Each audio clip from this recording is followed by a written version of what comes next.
Hi, everyone. We're back now with the TUFTS session. Super excited for this one. Again, I'm going to give my brief introduction. So I'm sorry if this is now the third time you're hearing this. So here we go. Hello, everyone, and thank you for joining us today. I'm Jackie Brenner, a pre-med student who has enjoyed meeting other STEM students from around the world through my TikTok and Discord STEM Potential. It has been almost a year now since we started STEM Potential, which is an online Discord that provides a network for all students to share their unique perspectives from diverse backgrounds and create strong connections and more. With over 12,000 students from over 105 different countries, Discord members can act as mentors and mentees as they progress along the stages of their education while also finding friends with common interests. I would like to give a shout out to all the members of the STEM Potential team for working so hard to make this all possible. Wouldn't have been able to do any of this without you guys, so thank you. I created these STEM Potential webinars in order to combat the lack of mentorship and representation that I noticed in the STEM fields, especially for pre-meds. Lastly, I want to introduce Ashini. Turn on your camera. She is the Vice President of STEM Potential, who I met through the 7-year BSMD program at Penn State in Jefferson, and is now a first-year medical student. I could not embark on this journey without her, and I feel so fortunate to have her as my best friend. And you guys should all stay for the next session, which is Jefferson, so you'll be able to finally hear from her.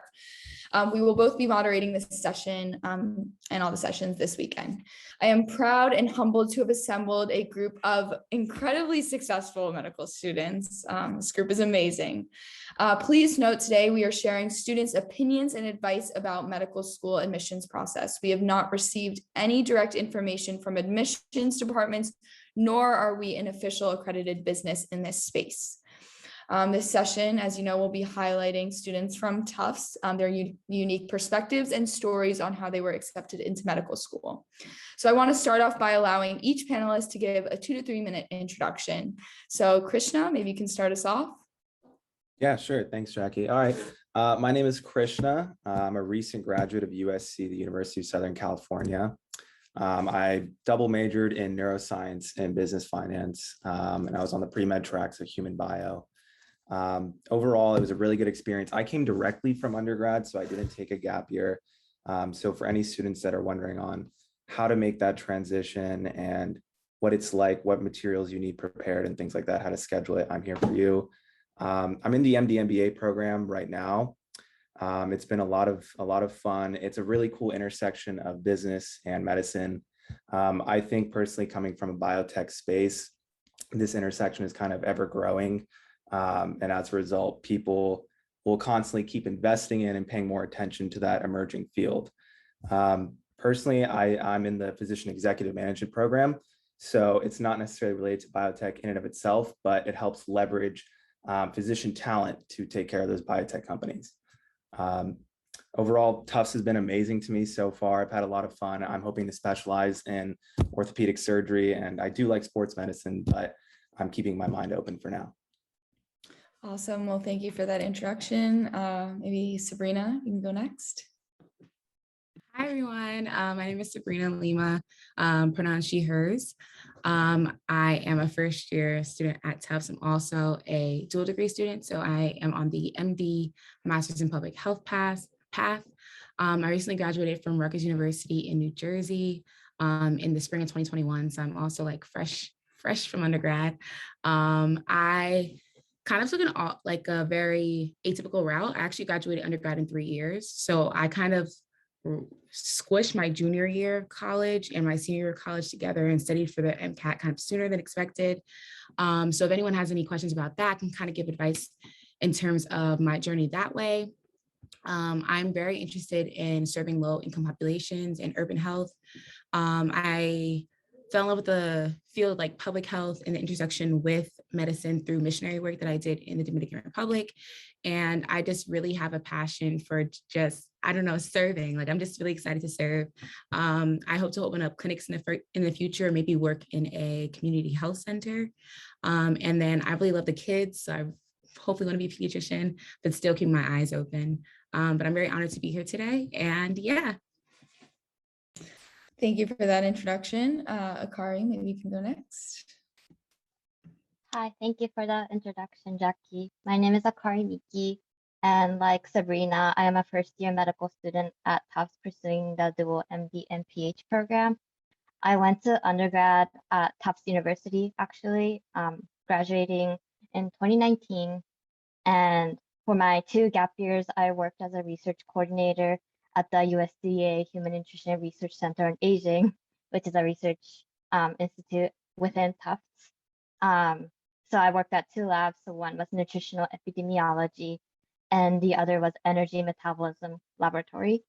So, and at those 2 labs, I worked on projects related to popular dietary patterns, technologies that track dietary intake, different psychosocial and biological aspects of obesity, and so forth. So that experience nurtured my interest in empowering people to adopt healthy lifestyles.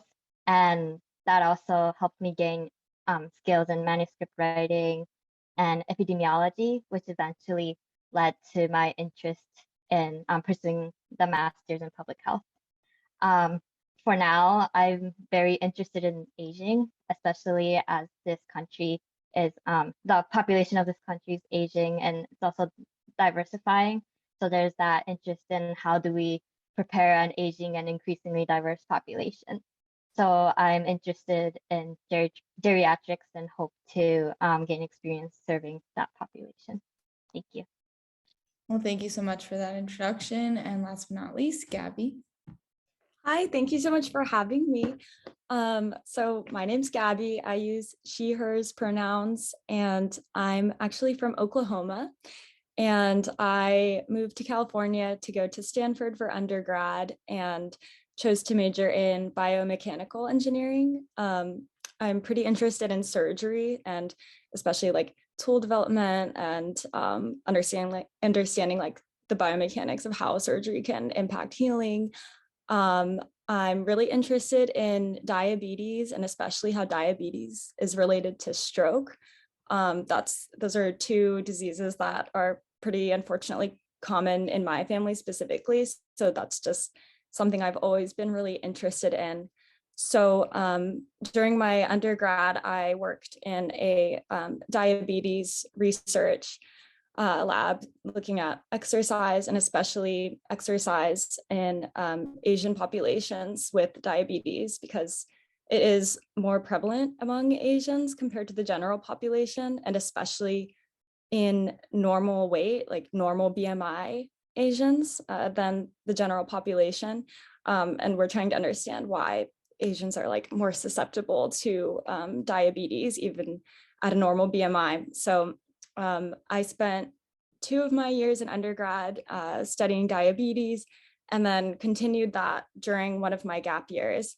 I actually had 3 gap years and worked at a biotech startup for one of them, which I can talk about later when we talk about our gap years. I spent one of my years also taking more classes because majoring in engineering, I really stretched myself too thin, and that really had an impact on my GPA. So if anybody has any questions about taking classes during gap years, I can definitely help with that.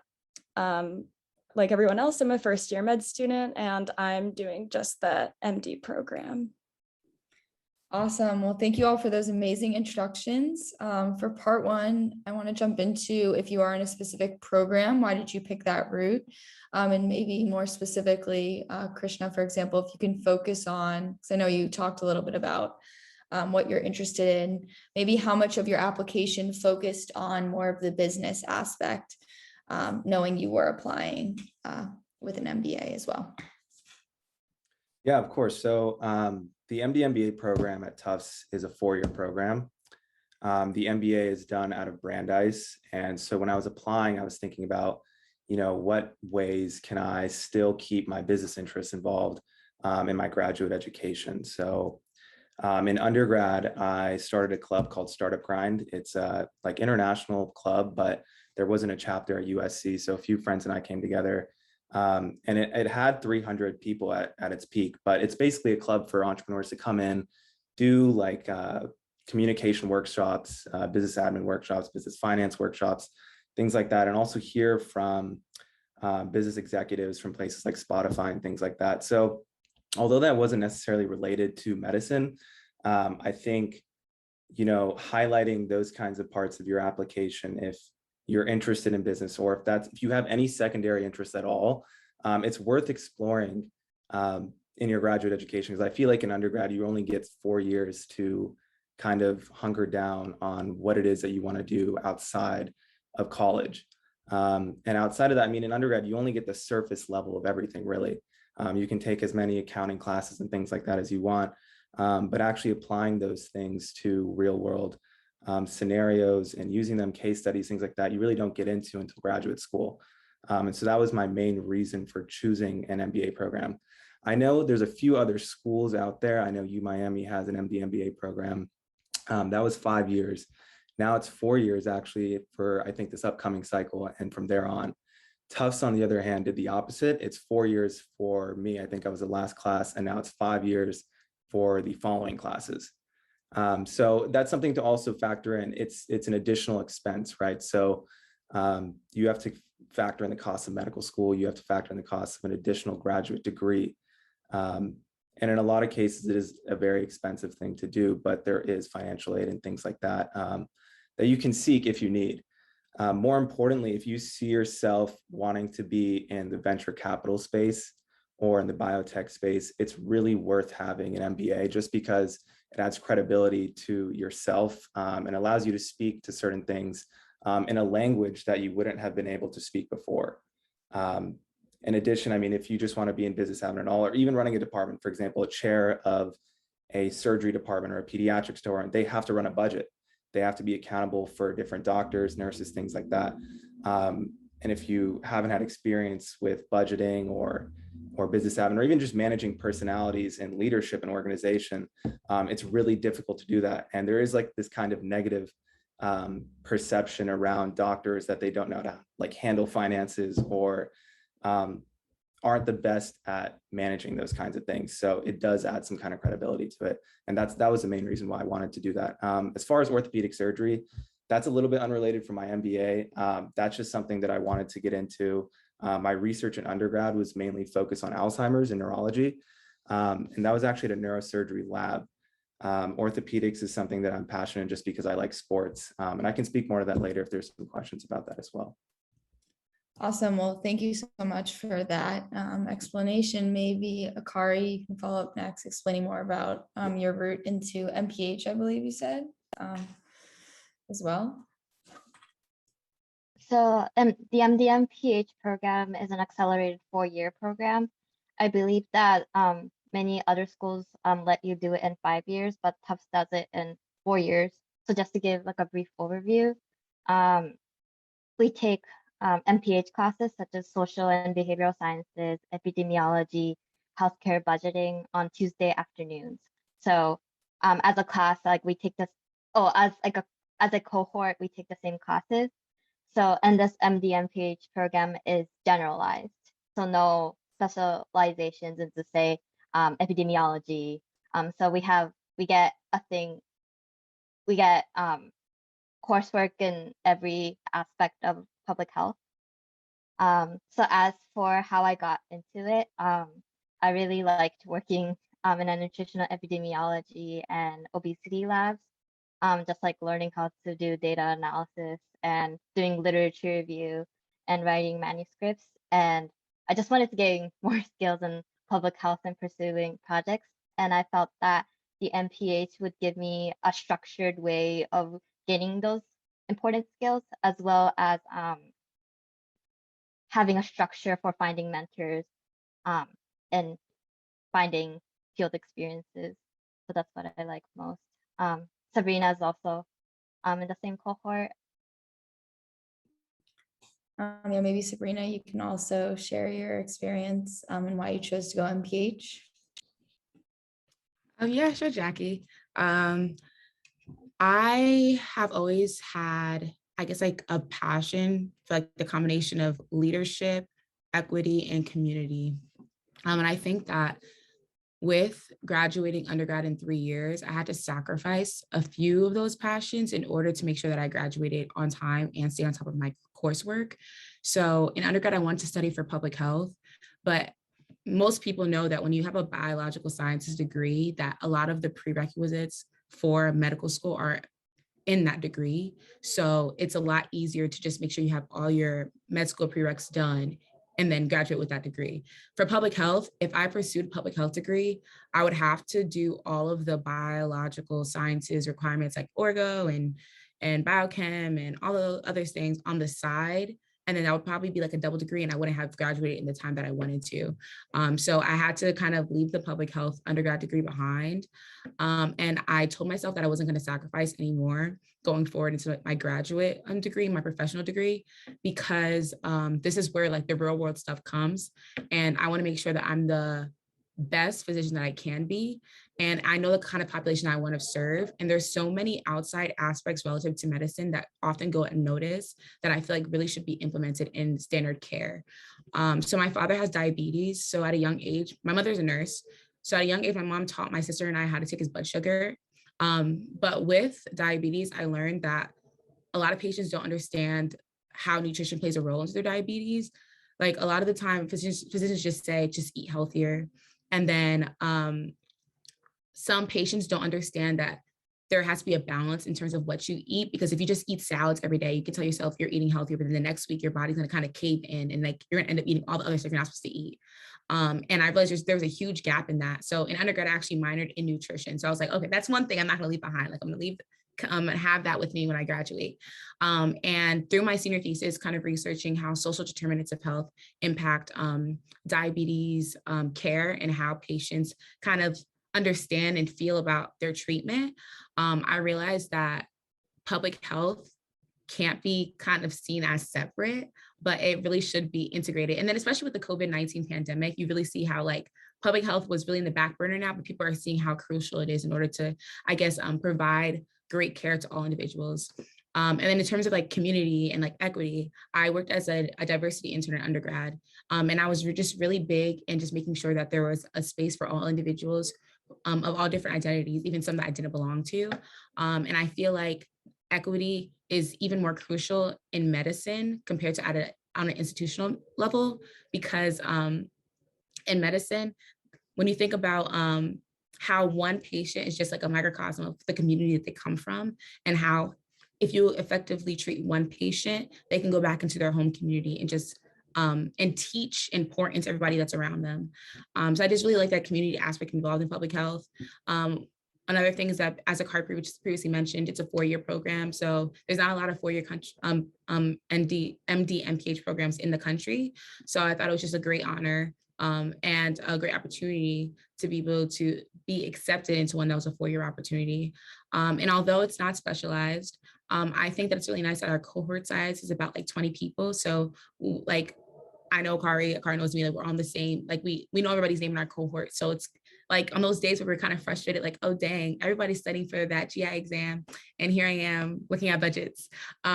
We are in the same boat, and they're very understanding and accommodating in this program. So if like we all come together and like speak to our professor, like, wow, we have an exam next week. All this homework is kind of a lot. Can you help us out? They actually will listen to us.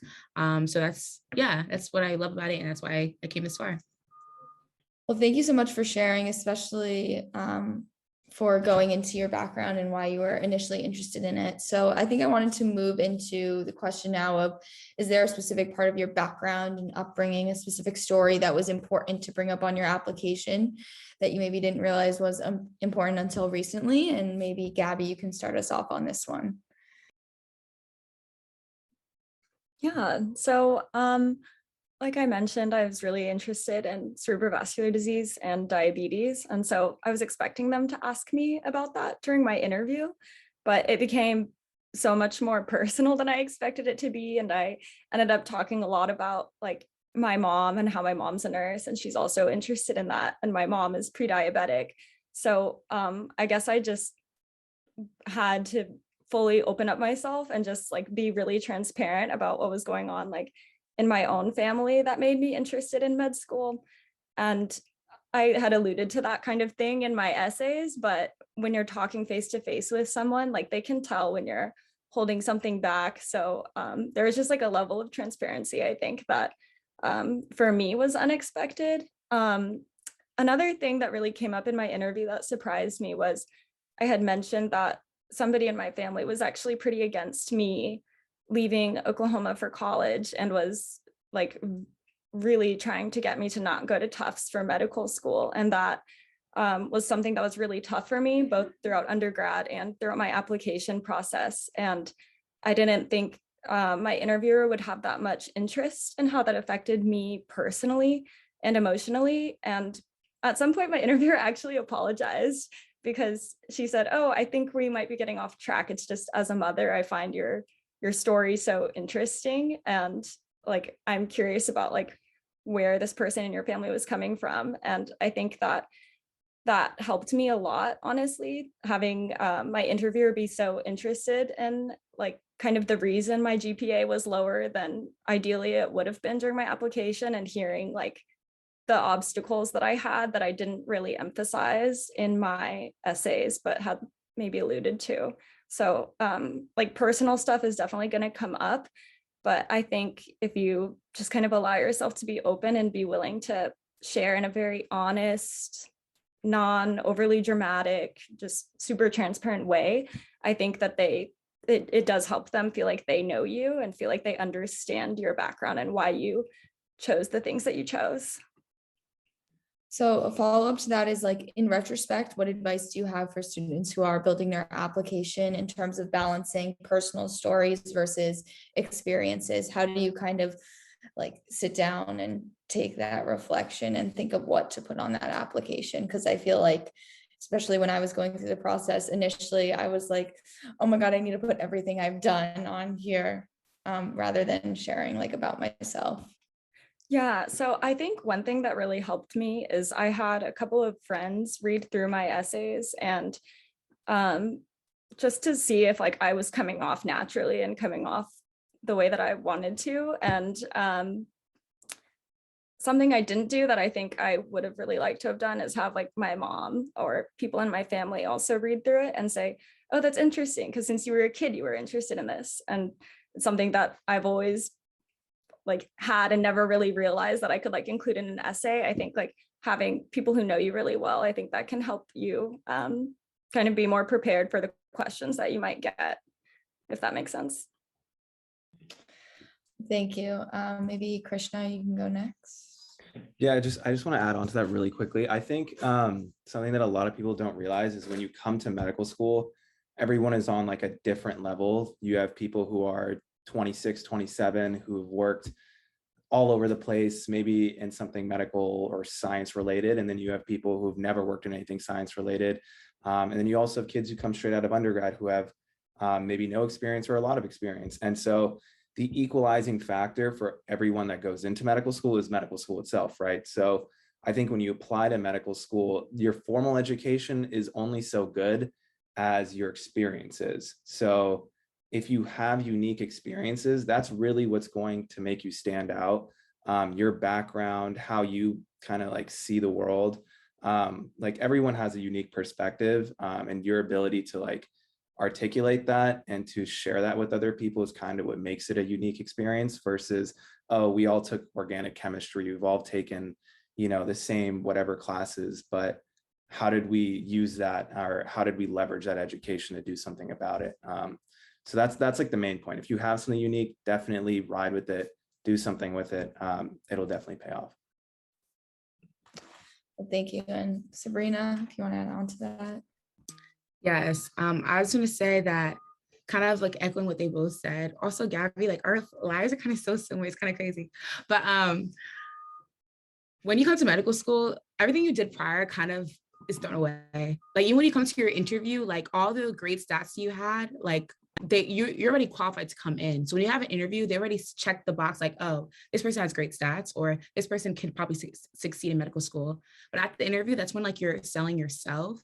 And a part of who I am is my background. Like I am a first generation American, daughter of Haitian immigrants. Like my family is a pivotal part of who I am. My community is a pivotal part of who I am. And I remember in my interview, both my interview, like I don't know, the people that Tufts chooses to interview you, they really are invested in your application. Unless like some people didn't, then I'm sorry, because my person was, or my people were. For my first interview, so in my personal statement, I spoke about my mom in like the first paragraph about like how she was a nurse and how I admired her and how like she was literally my superhero. Like, and one of the first things they said was like, you only have this many words and you took a chunk of it to talk about your mom. But they didn't like write my personal statement off. Like, why would she do that? They said, that means that she is so important to you that she's one of the reasons why you're here. Explain to me more why. And I was like, wow, they actually like read what I wrote and wanted to know more about the purpose behind why I put that down. And I was able to elaborate like the experiences that I've seen and how I like my history as being a patient and then seeing my mom on the side and like her not being my physician and having a physician who didn't care for me. A lot of those things come to the forefront and we're able to open up that conversation and they're able to see more of me because I had that snippet of that personal story about me in my personal statement. Because at the end of the day, there's thousands of applicants who are the president of a club or got A's in organic chemistry or did research or solved world hunger. There's so many people who have done so amazing things. But at the end of the day, when you come to medical school, it's about what you can bring to the table. It's about what your personality is, because you're gonna have to be able to, like, there's so many things about being a doctor that are not just intelligence. Like, can you talk to people? Can you understand what people are trying to communicate to you? Are you patient? Are you a leader? There's so many outside qualities that go into you being a standout candidate. And then I also wanted to say, in terms of like how much personality to put in your personal statement, I had my personal statement probably reviewed like 3 times. I don't recommend having everybody review your personal statement, because then everybody's gonna give you input and they're gonna be like, I thought this was good. Now everybody's telling me to add this, this, and that. Now it's just too much. But I was a part of this program at Rutgers called ODASIS. So it's Office for Diversity and Success in the Sciences. And I remember I had one of my advisors read my personal statement. And then I had a professional developer like that the school, the university hires. So they're paid to read papers and give you a cover letter reviews and resumes. Like I went to them, I used the school resources. And then I allowed my sister, who's also an incoming med student, read my application, let me know, like, does this seem genuine? So truly optimizing like your community and what they have to say and the resources that are around you. But definitely do not leave yourself out, because they want you. They don't want what you look like on paper. Medical schools want you. Well, thank you so much. And I think this came up in another session, but kind of how you have to sell yourself, but the way you do it, which I think you spoke about perfectly in terms of like, sharing about your family and your community is integral. And I like how now I can get a sense of how your whole kind of application came together in terms of the MPH and what your passions are and how that really related to your background. So thank you. Maybe Akari, if you want to continue on this question of a specific part of your background that was important to bring up on your application. Yeah. So when I was in high school, my dad was diagnosed with a rapidly progressing neurodegenerative illness. And it was like hard because like this happened when I was 16 and we lost him 2 summers ago. So it was so like I was like doing all these like med school requirements and all these reflections on like why I want to do medicine and putting that in essays.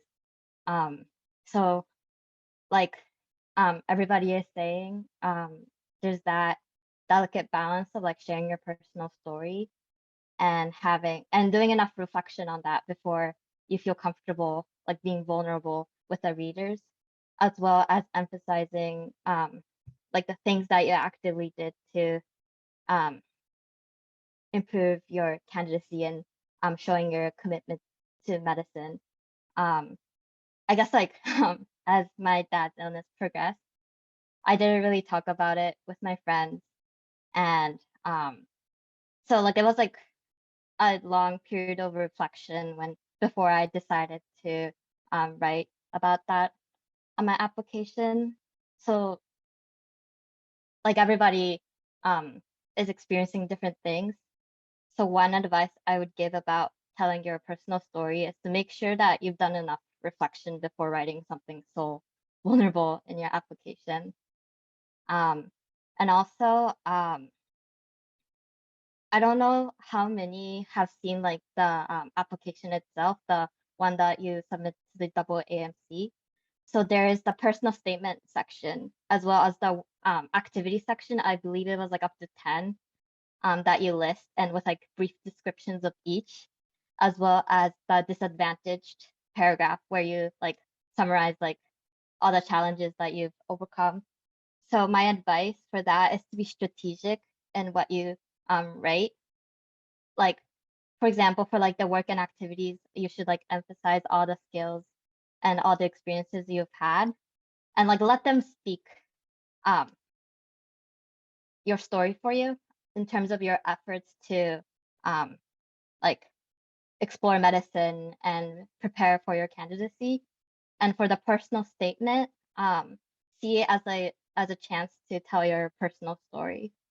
And like looking at all of that, whatever you feel that the application committee should know, like you should put that in the disadvantaged statement.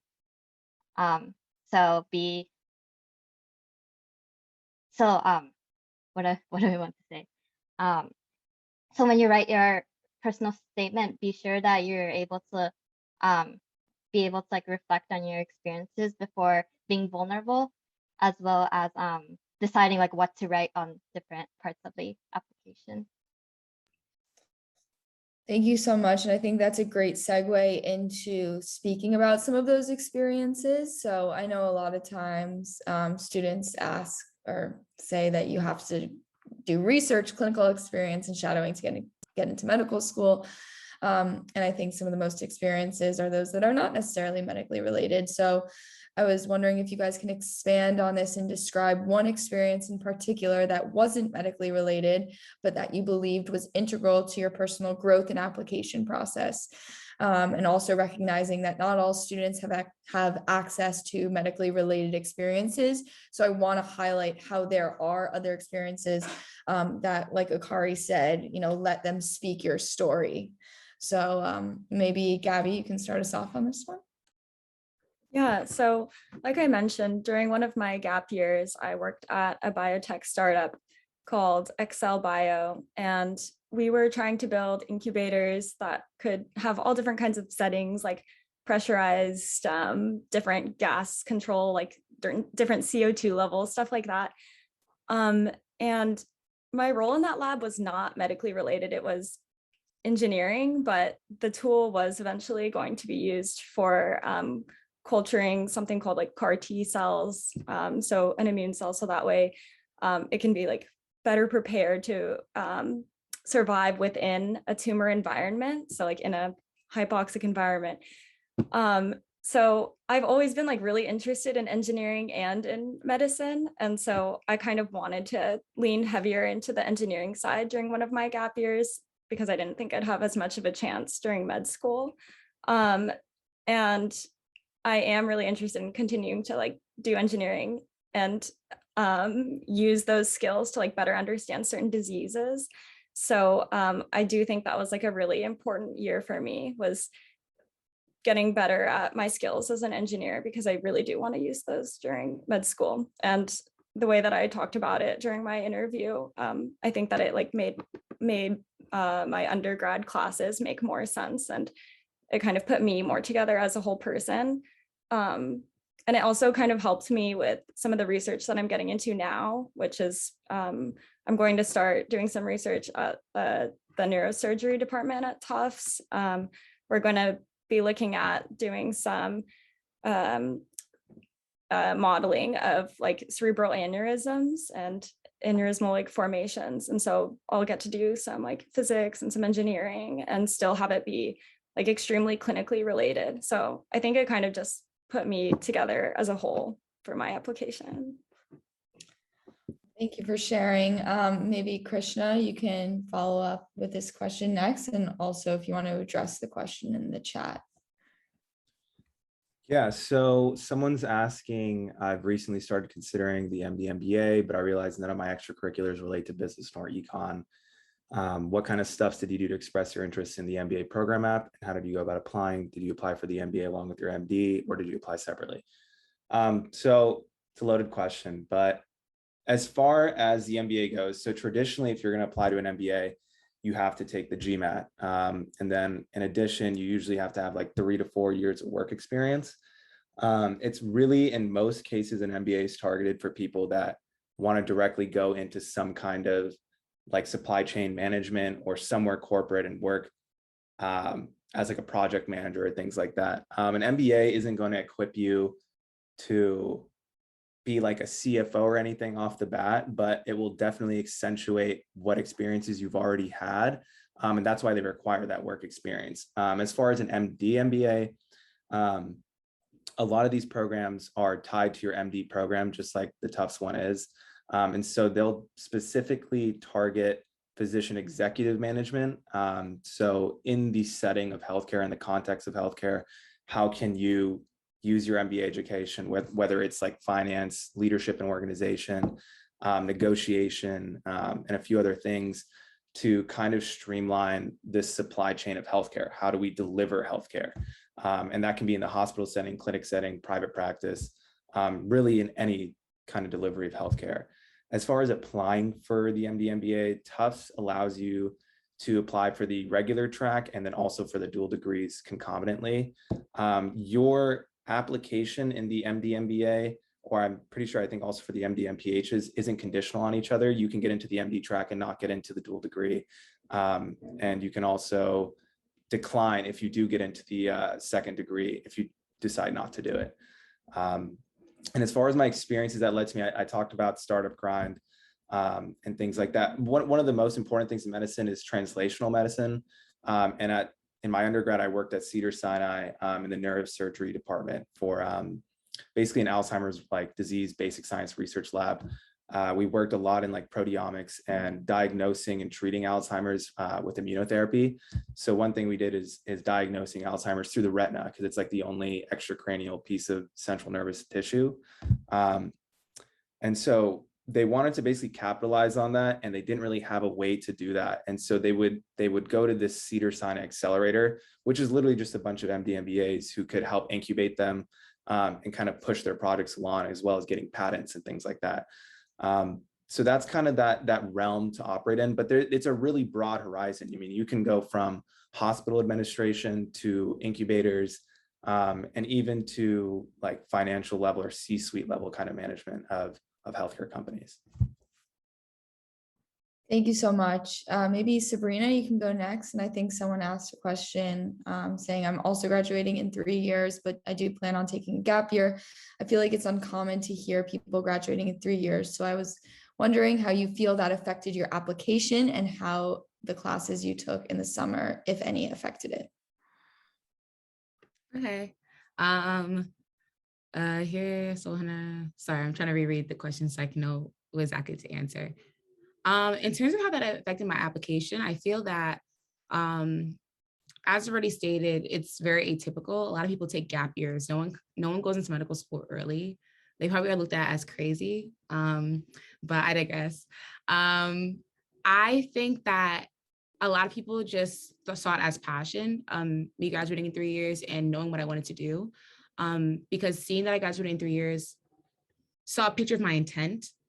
Because we all know that to go to medical school, you don't just wake up one day and decide to be a doctor. There are steps that you need to take. So once so the reason I graduated in 3 years was because I was in a dual enrollment program in high school. So I was a senior in high school and also a freshman in college. So I was able to take a lot of courses at a university that I lived near.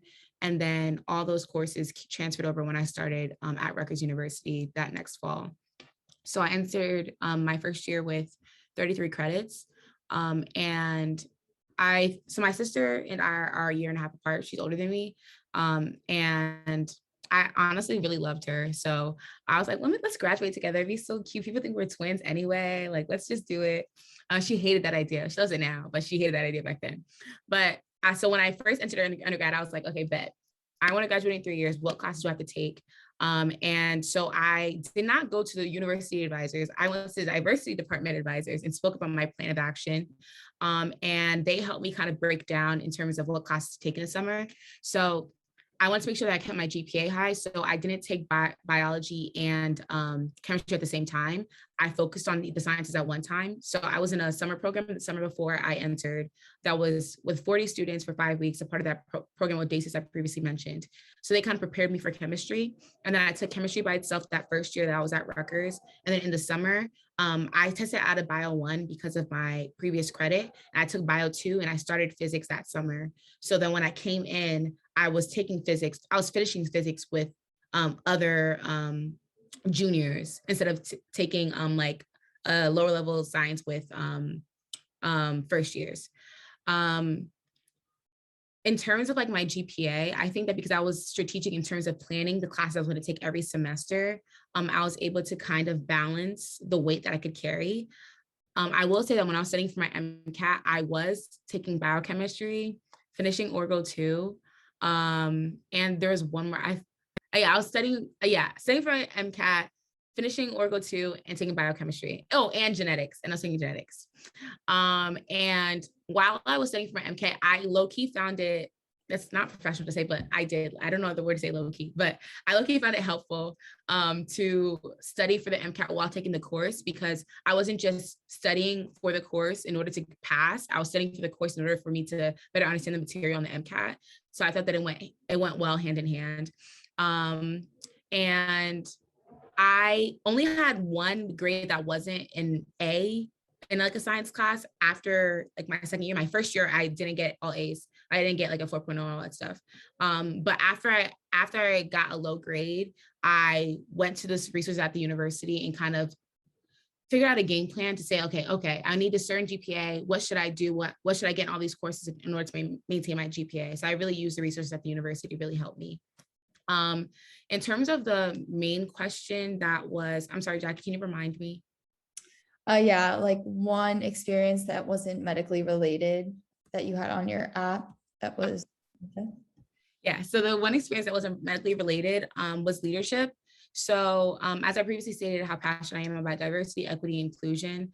I attended the Honors College at Rutgers. And so I grew up in Union, New Jersey, and it's a very diverse town. It wasn't like I saw people who looked like me, a lot of immigrants. It's a lot of Filipino, Hispanic, Portuguese, Haitian, Nigerian. It's just a big melting pot. And then I went to a majority white high school. So from early on, I had to kind of, I guess, find my way in as being like the only Black person in rooms at many times. And then Rutgers is often promoted as this big diverse university, but Rutgers has 3 campuses.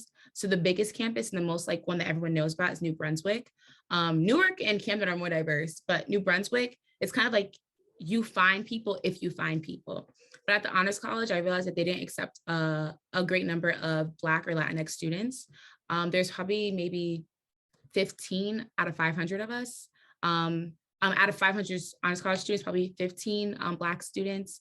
And then there was 8 Latinx students. And I know the stats because I was an intern, so that's how I remembered it in my mind. And I remember that it was Black History Month, and they had no events planned. And it was also this big event. Paul Robeson, yes, he was a very acclaimed alumni of Rutgers, and it was the big centennial since he graduated from there. And when the whole centennial came about, there was no events at the Honors College to celebrate it. But then in February, they had this big Valentine's Day planned. And I was kind of hurt. I was like, wow, I already don't feel seen here. People really don't think that I belong here. I experienced a microaggression in one of my honors classes, and it just didn't sit well with me. So I initially wanted to be part of leadership in a formal way. I ran to be the resident hall president, but I lost. And I was really into leadership in high school, and I thought I could carry that into undergrad. But after I lost that election, I just gave it up. But after seeing that there wasn't really emphasis on like diversity issues, I went to the deans of the Honors College and kind of expressed my concerns. And I proposed an event to host during Black History Month. And then as I proposed that event, I planned it. It was the first Black History Month event that the Honors College ever had that was formal. And through sharing that idea, and I guess being very honest with my experience as an Honors College student, the Honors College actually made a role for me. So they made this diversity initiatives intern role. And in the role, I was able to, so they have a diversity coalition now that I helped to draft up. And I also was able to oversee affinity groups. So I designed affinity groups for Asian Pacific Islander students, LGBTQ+ students, Latinx and Hispanic students, and then Black and African American students. And I was a supervisor and for 4 leads for all these affinity groups. So I also played like a role in kind of sitting in on dean meetings and seeing what they were doing about addressing student concerns and speaking to students about their experience and really highlighting students in a newsletter and on social media. And through that experience, I realized how important it is to, I guess, speak up for yourself, because I really thought leadership that was done up for me. And look at me, I'm also the class president of TUFTS M25, but so leadership is still here with me. But that experience kind of, it gave me confidence. And I spoke about that in my application about how I wasn't looking for leadership. It just found me because I was just open and bold enough to present my concerns. So that's one experience that I thought was really important. Well, thank you so much for sharing, especially going through the story, not just saying I was in leadership and did this, but really walking us through the process. Because I think a lot of times students necessarily will pick one of their interests, but not necessarily pursue it. So really showcasing that. And yes, as class president now, that's awesome. So congrats. Maybe Akari, you can finish off with this question and then we'll move into gap years with Gabby. Jackie, so you mentioned like volunteering at a soup kitchen, right? As like a medically non-related experience. For me, it was volunteering as a friendly visitor for an elderly couple. So it was through an organization called Ethos, which supports the independence and well-being of Boston's older adults.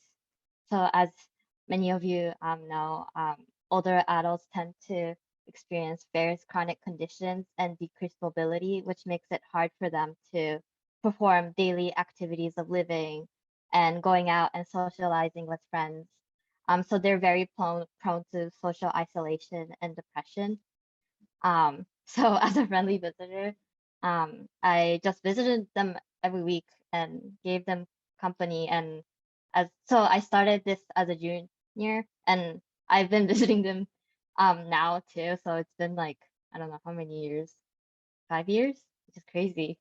So yeah, like eventually we became friends, and also they also like shared with me their struggles. For example, the wife takes care of her husband who is paralyzed. So there's that daily struggle of helping him go to the bathroom and putting him on a wheelchair, and also like finding a home health service aide, as well as managing their medications and going to the doctor's appointment. So I guess it is sort of medically related because I got to learn about their health conditions and how how like the daily activities can be difficult for them. But I feel like I talked a lot about it in my application as well, and my interviewers asked, and they appreciated how the experience was longitudinal. So I feel like that goes to say that you don't really have to like do research or do something elaborate in order to express like your passion for helping other people. It's just like even those like small connections, like making friends, being friends with an elderly couple, that can say a lot. And I also learned a lot from them and realized that even though our age is very different, like we have a lot in common. And that's something that I hope will help me become the best physician I can be, connecting with her patients on a personal level. Well, thank you for sharing. And I think what's important about, these experiences is like, for what you did, especially, you can find that anywhere, volunteering somewhere to help out. So maybe being cognizant of the time, maybe Gabby, you can touch on briefly your gap year and maybe responding to the question in the chat on how do you go about getting a lower GPA and taking extra classes during a gap year to raise it? Yeah, so I immediately started taking some classes while I was filling out my applications because I had a feeling that my GPA could be a reason that I wouldn't get in, and I wanted to go to med school as soon as possible. So I wanted to have a higher GPA if I was going to need to reapply. I very fortunately ended up not having to apply a second time. And the reason was, so the rest of my application was very solid, my MCAT, extracurriculars, everything like that. And my interview went very well. And I remember talking about how some of my grades were fairly low and my MCAT was high. And they asked, are you worried about being able to keep up with the classes in medical school? And I said, no, I think I can handle it. I explained a lot of stuff going on with my family and how I had stretched myself so thin. And I said, I would be willing to take a year of coursework to really prove that I can do it. And I think that really resonated with them because I was accepted to Tufts and they have a program called Bridges to MD. So I think most people don't know about this, but every year 1 to 2 students is accepted to Tufts Medical School, but on the provision that like you will take 1 year of their MBS courses. And thankfully they let you take these for free if you are accepted to Bridges to MD. So that's what I did during my 3rd gap year. So I applied to actually be in the class of 2024 and was accepted to the class of 2025 on the condition that I take these courses and get a minimum GPA in the MBS courses. And so I did that. And I think that's kind of like my story of how I ended up getting in. But if your GPA is low, like unfortunately, that just is a really important part of your application. I don't know that there's like a cutoff, but I had like just below it 3.3, which for med school, that is like a little bit worrisome. So I think me showing that I was willing to take more courses during my gap year, I think that actually really helped me and definitely did in the end. So. Well, thank you for sharing. And Ashini now, I think is going to come on and ask 1 or 2 final questions. All right, take it away, Ashini. All right. So hi everyone. So I just have like 2 final questions. Being cognizant of the time, I'm going to keep it kind of short. Our first question is, do you have any advice for students applying during COVID, especially because a lot of students aren't able to get in-person clinical experience? We can start with like Akari. If you want to start us off. One thought I had was like look into like virtual opportunities.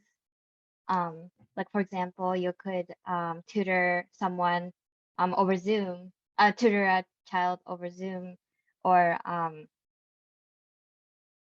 let's see, or like help deliver groceries to like an elderly like in your neighborhood. So there are I feel that there are like definitely ways to gain experience during the COVID area. So be creative. I think that's like the best advice that I can think of right now. Awesome. Krishna, if you want to go next. Yeah, I mean, being remote, it's definitely difficult to do things like basic science research and things like that. But I'm a huge fan and big proponent of clinical research. I think it has like the most realistic applications for medics and for whoever else like is going to use them. And a large part of clinical research is doing meta-analyses or systematic reviews. And you don't need to be in a lab per se. If you have a professor that you're close with or a doctor that you've shadowed in the past that does any research at all you really need to do is ask them if they can be or sponsor you as a PI. And doing a systematic review, you can do entirely remotely. You can pretty much type one out in the matter of like 2 months and get yourself published pretty much without anyone else's help. And if you have like more experience in statistics as well, you could do so much more with that. If you know how to use Stata, things like that, all those opportunities are there for you. It's really like an eat what you kill kind of environment. So what you do is, like what you put in is what you're going to get out. And if you have the time, the resources, or any connections with any doctors or professors, this is a good time to take advantage of that. Great advice, thank you. Gabriella, if you have any advice.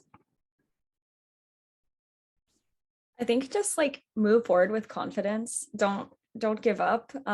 I was so close to not applying to medical school that first time around because I was worried about my grades, and I went to it through it with strategy, but I just kind of kept going, and I was gonna reapply. And I think even if I didn't get in that first round, I was gonna eventually make it in. So just push.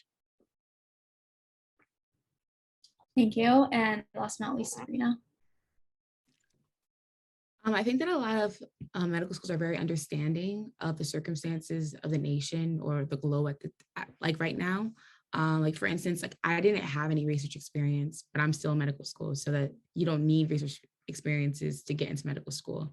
But I did have a lot of teaching experiences. And one of the things that I did remotely is that I was sort of like a TA. Once again, for that program, I was a part of Audaces, and I taught chemistry and I taught physics on Zoom. So I kind of supplemented their lecture material and helped students with resources, and went over what they learned in lecture. And I got the opportunity to simply just by asking and looking for opportunities that could happen remotely. But I'm just gonna echo what Gabby said, and just to move with confidence. Because at the end of the day, there's only so much that you can do. And you want to make sure that you're genuine in all you do. You don't want to pick up an opportunity just to make yourself look better on application, but you don't do it substantially. You don't do it substantially, or you have nothing great to say about it, or you can't really speak on it grandly. So I'd say move with confidence. Truthfully, I was going forward in faith because I didn't think that I was like an outstanding applicant. I thought I was okay, and I was a little nervous, and that nervousness is natural. But if you really trust that this is where you're meant to be and it's your purpose to be a physician, I'm a firm believer that everything will fall into place. So I hope that all that we've said so far in the past hour has been helpful. And I wish you guys best of luck in your future endeavors. Well, there's also another question. Wow. We'll just keep that echoing in the space. No, you're good. That was all great advice, so thank you for that.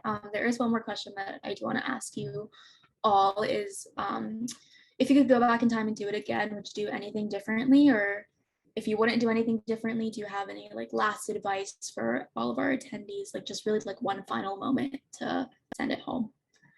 Sabrina, you can start us off. I think that there's a mix of two. I probably would have done an MCAT class. There wasn't one available at my school, but with the graduating early, it kind of mixed up with everything. With COVID, my MCAT got pushed back twice. So kind of messed up the structure of my studying. So I probably would have done an MCAT class if I could do it again. And I probably would have rested more before coming to medical school. After graduating, I only had 2 months myself. I enjoyed it. Yes, I did. But after going so hard, because I went from high school to a summer program to undergrad with summer programs to medical school. And something that's draining, especially because medical school doesn't get any easier. It just keeps going up. So I wish I would have rested more, but I know that right now that's one principle that I'm keeping with me, that I want to make sure that I'm well rested the best that I can throughout this journey. Thank you so much. I think resting is really important because burnout is a really big thing in the medical field, not just with students, but even with physicians. So that like never gets old as advice. Gabby, if you want to go next. Sure. So I think my biggest thing would have been not stretching myself too thin during undergrad. I think I would have slowed down a little bit on the research and extracurriculars, so that way I could have prioritized my classes more. But honestly, I think a large part of why my GPA wasn't stellar was because I was so intimidated by other pre-meds and like intimidated to go to office hours. And like there's really no reason to to feel that way. There are other students who want to help you. Like TAs and professors are just so happy to meet with students. Otherwise, they wouldn't be TAs or professors. So I think like seek out help and don't be afraid of looking dumb. Like I so often pretended like I knew what was going on a problem set and just like did it alone, but I should have just asked for help and sought that out. So I think if I had known that, that would have really helped me during undergrad. Thank you. Krishna, if you want to go next. Yeah, I think just resonating what Sabrina was saying, I think like going straight from undergrad, there's significant amounts of burnout. We're both in dual degree programs and we both just came from undergrad, and it's like there's virtually no time at all. Like I graduated in May and then the MBA classes started in June. So I had like 3 weeks to myself between graduating, moving to Boston from Los Angeles, and all that stuff. So if you do have the opportunity to take a gap year and you feel like this might be a lot, which it really is, you should be admonished that medical school is just no joke. It's fully the most immersive experience I've been in so far. You should take some time to yourself and reflect and allow yourself to grow before, you know, you're not just in charge of yourself, but eventually also in charge of other people as well. Thank you. And Akari, last but not least. If I could do anything differently, I would have gotten a license in something like emergency medical technician, certified nurse assistant, or say a pharmacy technician. So I majored in biochemistry and I was super lucky to go to an amazing school for undergrad. But at the same time, I feel like my degree didn't really equip me with practical skills that are useful in the real world, the post-undergraduate world, especially for somebody who took 2 gap years. So I feel like getting a license in one of those would have been a practical way for me to get meaningful clinical experience as well as earning income. So that's something that I wish that I did, getting a license. Well, thank you guys so much for taking the time out of your day to participate in this panel discussion. I'm so appreciative to all the panelists for sharing their journeys, both professionally and personally, and for really opening up. I've learned so much from the discussion today, and I hope you all enjoyed the opportunity as well. Your presence here will help guide many students into a successful STEM career. Please note that a recording of this webinar will be available on the Discord soon. I look forward to interacting with all of you on STEM potential and setting up additional events for our community. So thank you to all the panelists again. The next session will be Jefferson and we'll be starting in around 5 minutes. So thank you again to all the panelists and I hope to speak to you guys soon. So hang tight.